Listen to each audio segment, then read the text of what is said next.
Welcome. I'm Sister Who. Today I just wanted to offer a few comments about ministers and in members of the general public relating to ministers. How do you pick a good minister? Good minister meaning a minister that is good for you may not be good for someone else. A minister that is good for you now may not be good for you later. And vice versa. A minister who is bad to deal with today, next week may say just the right thing that is exactly what you need. So there's a lot of self-agency, a lot of being your own agent and making your own decisions to do.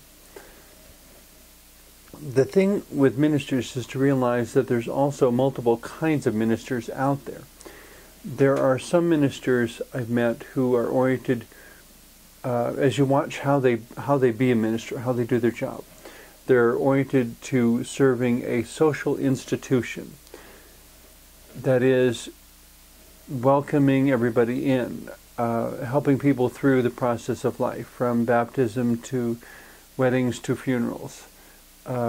Counseling people during times of illness, making this a supportive social entity where people come, they work together, they, in a sense, I suppose, form an extended family for each other.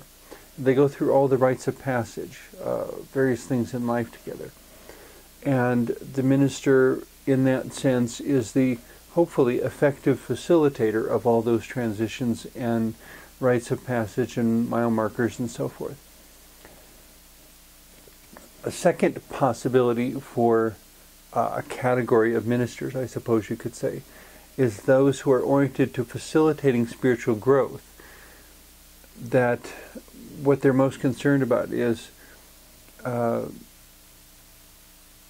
the people in their congregation, the people to whom they minister, are experiencing spiritual growth. They're learning, they're developing, they're increasing their knowledge of spiritual practices. They're increasing their understanding of the meaning of things. That's a whole other category of ministerial focus.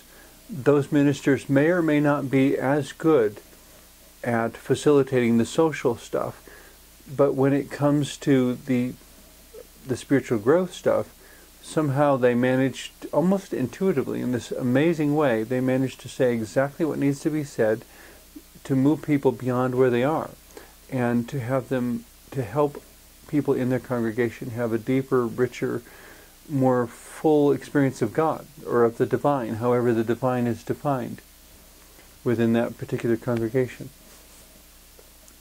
A third kind of minister are those who are intent on maintaining a moral standard.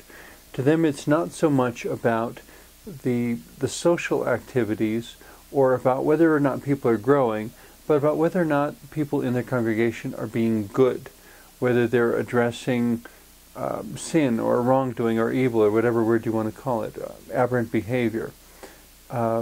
It's all about whether good behavior is happening or not, whether deplorable behavior is being punished or discouraged, or whether people are learning how to distinguish between the two. It's all about morals and moral standards.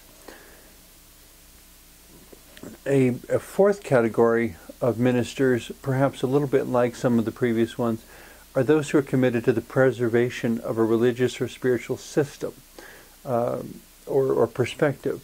That it's not so much about whether you're growing or not so much about whether you're being a good person or not so much about whether you're having lots of social events and getting to know the other members of the congregation or not, but in this case, whether the particular Wiccan circle or Lutheran church or whichever entity, it's about that entity going on as some sort of corporate entity.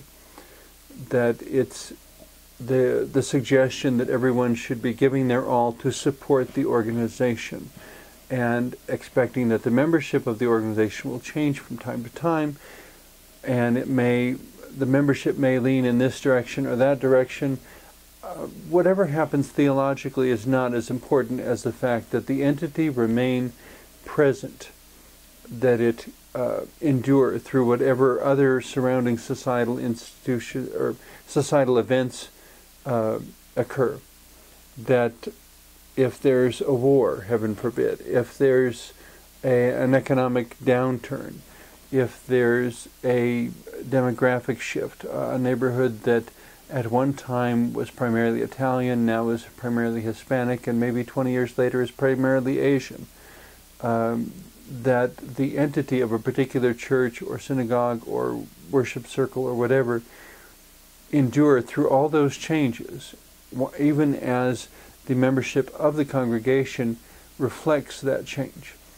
If there is, in the unlikely event that there would be one minister overseeing that entire process, kind of like the movie Mr. Holland's Opus, where he remained a teacher as all sorts of eras of history went by, the Vietnam War and all sorts of major events, that he remained a teacher through all that. If someone were to remain a minister as the membership of the congregation changed through that many times, that somehow that man might see it as his primary reason for existing, to keep the institution there, alive, functioning, continuing, so that it would be available to future generations.